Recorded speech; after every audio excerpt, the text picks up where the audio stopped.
Continuing on with our theme of lenses, you may have heard the term sweet spot and wondered what that was about. So again, this is my attempt at trying to explain the sweet spot. So one definition could be a combination of lens settings that produces the very best optical performance capable from a particular lens. And even lenses of the same specification, same manufacturer, can vary in their optical performance. So the main performance qualities being sharpness, and you normally find that the sharpness drops off towards the frame edges, and as the aperture gets stopped down to f16, f22, diffraction effects can then become quite prominent and removing some of the sharpness from the image.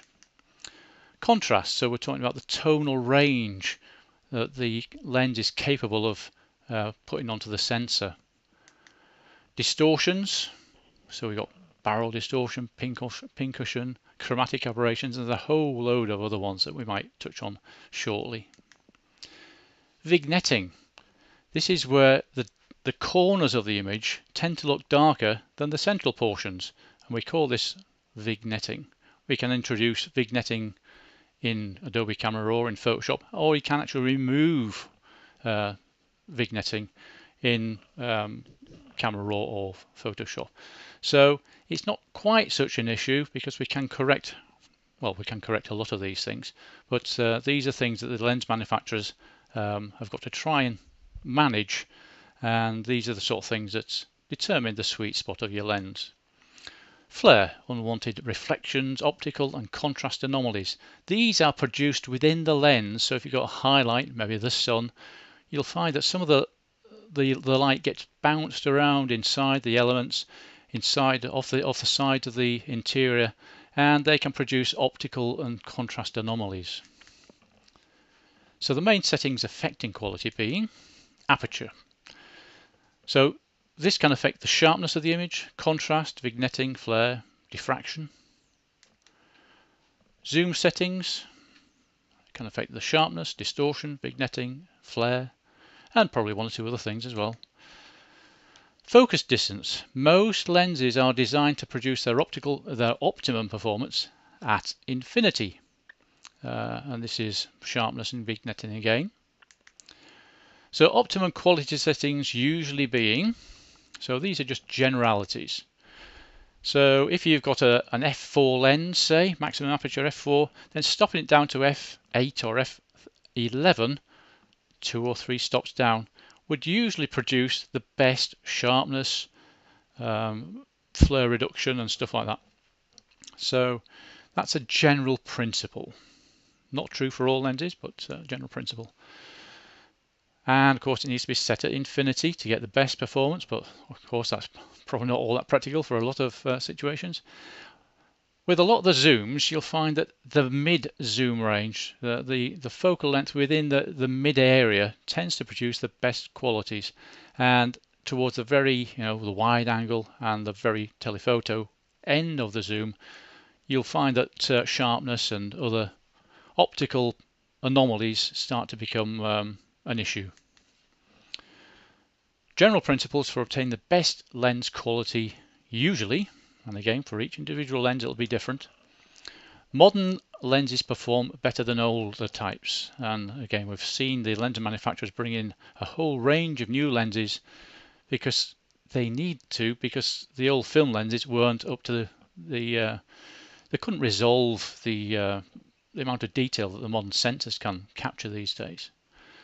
Primes perform better than zooms. A prime is a fixed focal length lens, a 50mm lens, standard lens. That's a prime. And zooms are variable focal length lenses. Modest zooms perform better than super zooms. Again, these are just generalities. Pro lenses perform better than consumer types.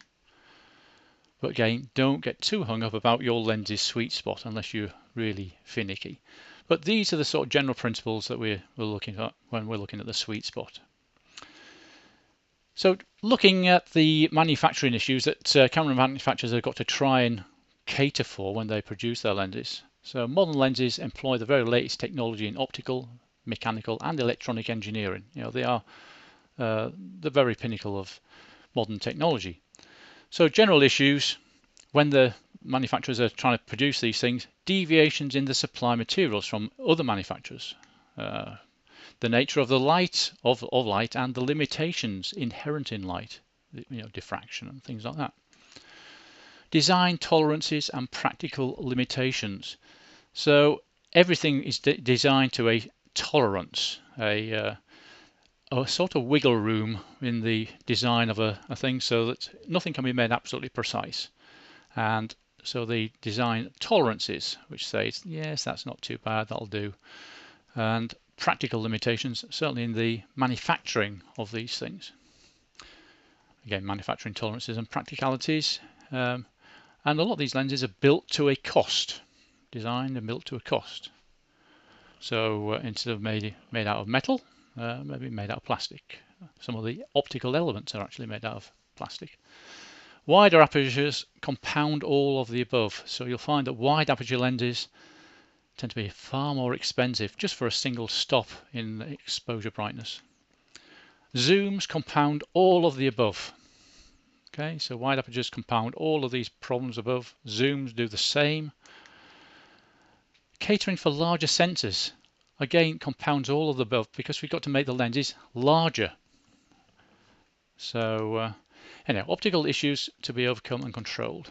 So there's a whole load of them here, but you may be interested in resolution, chromatic aberration, spherical aberration, coma, astigmatism, flatness of field, curvature of field, loss of contrast, diffraction effects, color cast, vignetting, flare, reflections, light loss at each air glass boundary.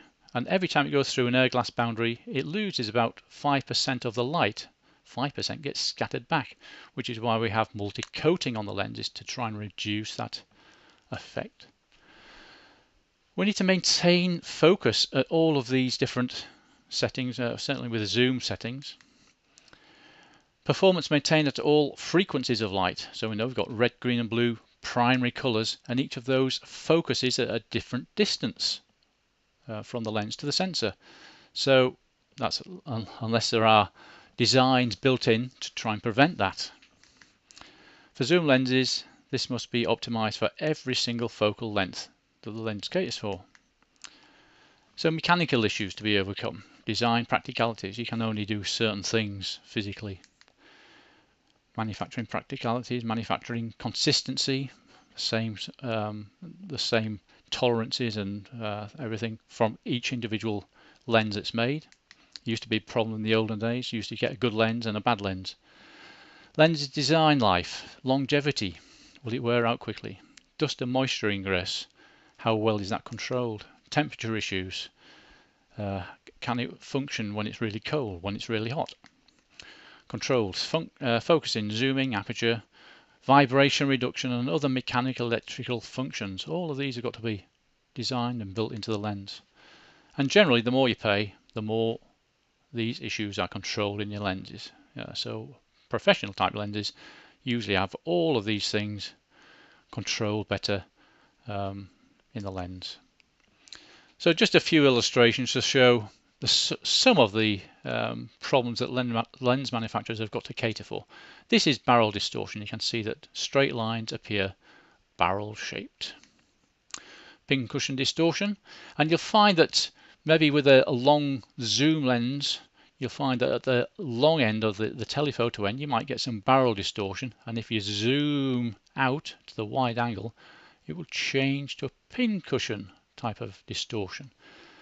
They do the best, but it's virtually impossible to get rid of all of these distortions.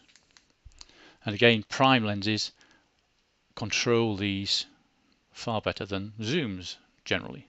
We got coma, where we get teardrop type distortions of light. Chromatic aberration, where the three different primary colours, red, green and blue, they all focus at a different distance from the lens. Okay, so if we had the sensor going across the green bits, we'd find that the blue and the red were out of focus, and you'd see this with colour fringing and that around your image. Spherical aberration.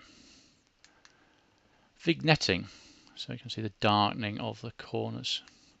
Astigmatism, we're really getting into some technical bits here, but you don't have to remember any of this. It's just something to be aware of. You know, why do these lenses cost so much? Why do they have so many elements inside them? It's all to try and control all of these problems. And of course, as soon as you start getting zoom lenses, all of these things need to be controlled at each focal length, wide angle, telephoto, and all the settings in between. So once again, hopefully that's given you a little bit of an idea as to what the sweet spot is.